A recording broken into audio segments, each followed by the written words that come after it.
मराठवाड्याच्या ज्या मराठ्याच्या नोंदी नाही आहेत त्यांना प्रमाणपत्र मिळेल. ते जाऊ द्या आता. नाही ते हो म्हणले होते. ते खड्ड्यात जाऊ. तर आता जे जनगणना आता घेतली, तुमचं म्हणणं जनगणना काय आहे? जनगणना घेतली, जनगणना घेतली नव्हती याच्यात आणि ऐकून घ्या ना, 67चा पुरावा आमचा ग्राह्य धरावा. हे तर 50 वेळा सांगतोय मी नाही त्यांना. मराठवाड्याचं मराठवाड्यातच सांगतोय. एवढं त्यांनी करावं. गॅजेट तर मध्ये आपल्याला संख्या आहे, हा, नावं नाही. नावाने मग आता त्या काळात 2,56,000 छत्रपती संभाजीनगर जालना जिल्ह्यात कुणबी होते, ते आज नाही येत, कुठे गेले?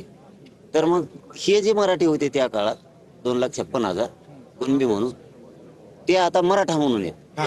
त्यावेळेस ते अस्तित्वात होते कुणबी म्हणून. हम्म.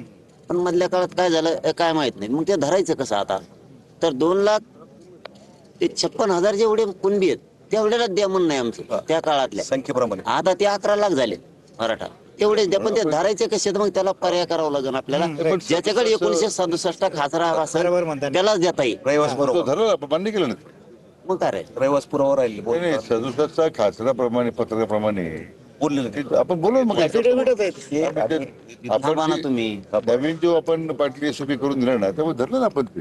एसपी मान्य आहे का तुम्हाला? ते ज्याची नोंद आहे त्याच्यासाठी ते खासरा पत्राचं चाललं, आपलं हे चाललं. ज्याची नोंद नाहीये त्याच्यासाठी आपला हा प्रयत्न चालला, त्याच्यासाठी गॅजेट मग मी काय तरी म्हणतोय, हे जे सांगितलं साहेबांनी हे सांगतात, ज्याचं कुठली नोंद आहे त्याच्यासाठी गॅजेट हे वंशावळ हे ज्याची बाकी कोणबी जी नोंद आहे त्याला दाखलाचा प्रश्नच नाही, त्याला दाखला मिळणारच आहे. ज्याची नोंद नाहीये, हा. नंबर येते फक्त त्या गावामध्ये. आपण म्हटलं 67 मध्ये जे काही निकष दिले 3-4 प्रकारचे त्याप्रमाणे पूर्तता करून दिली का आपण देऊ टाकू त्यांना. आणि त्यात उलट त्या व्यतिरिक्त जे कागदपत्र अधिकारी मागत होते त्या ती अडचण कुठं काय आपल्याकडून बी एखाद्या दिवस काय गपलत होती, कुठं आपण आपल्याकडून पण एखाद्या दिवस काय गपलत होती. उपोषण सोडवायच्या नादात नाही पाटील मी काही नाही मला काही नाही. अरे मी तुम्ही पर्सनल नका घेऊ. नाही तुम्ही जा बरं. मग सरकार एखाद्या उपोषण सोडायच्या नादात किंवा याच्या नादात माणूस काय करतो, हो हो हो हो करत राहतो. त्याचे दुष्परिणाम हे समाजाच्या करिअरवर होते. मग त्याच्यात 67चा खासरा घेता येतो का? त्या गॅजेटच्या आधारे घेता येत असलो तरच हा म्हणून आपण घेता येत असला तरच म्हणतोय. तुम्ही ते घेतलाय वाचलाय याला मान्य आहे, हे मुद्दा नंतर पुन्हा घालतात म्हणून तुमच्या समोर ओढून घ्यायला लागलं. तुम्हाला मान्य आहे का अभ्यासकाला? आमच्या दृष्टीने खासरा वाचेलय मी वाचलंय की खासरा घ्या 67चा. मग माणूस धरताच येत नाही ना त्याशिवाय. एक तर तुमचं नाव पण नाही गॅजेट मध्ये, संख्याप्रमाणे घ्यायचं तर 67चा पुरावा होता द्यावा लागत तूच हे म्हणून त्या काळातला. तिथला रहिवास वगैरे कुठला तरी द्यावं लागेल. काय राहिले पुन्हा एकदा सांगा. परत ते काय होतं काय राहिलं असलं मला आत्ताच सांगा. त्यांचा पुरावा आहे. काय करायचं थांबा ना भाऊ, काय करायचं? मी ते 2 मुद्दे घ्या म्हणलं. तुम्ही कोणचे घ्या म्हणले? हैदराबाद गॅजेट ते काढा 12 नंबर 2 नंबर टाकू, त्यांना लगेच समस्या त्यांच्याकडे द्या ना. हे इथं सुधारणा काय करायची. हैदराबाद गॅजेट तर घेतलं, जनगणना घेतली आणि आम्ही आरक्षणात होतो पूर्वी तर जनगणना घ्यायला लावायची. जनगणना घ्यायला लावायची. 1881 कुठली गॅजेट? 1881 1901 पर्यंत होतं ना.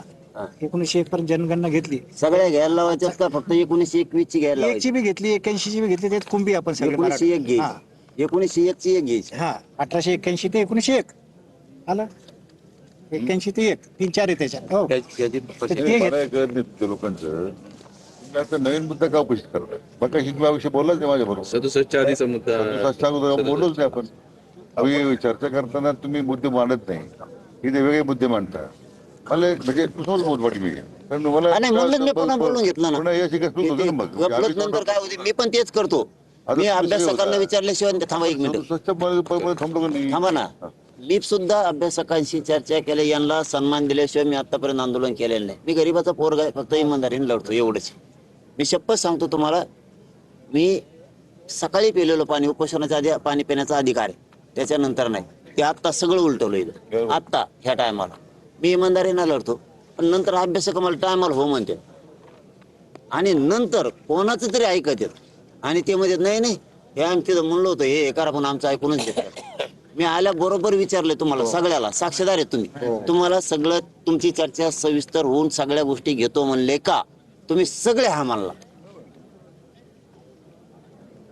हा म्हणले की नाही पश्चिम महाराष्ट्रावले दादा तुम्ही भाऊ तुम्ही सुद्धा हा म्हणले.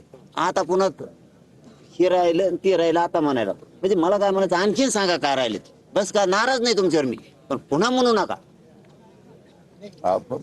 असं म्हणतोय मी. नेता चर्चेचा शेवट हा झाला की मुख्यमंत्र्याची चर्चा करून कोणत्या विषयावर चर्चा करायची बरं हा चर्चा करायला लोक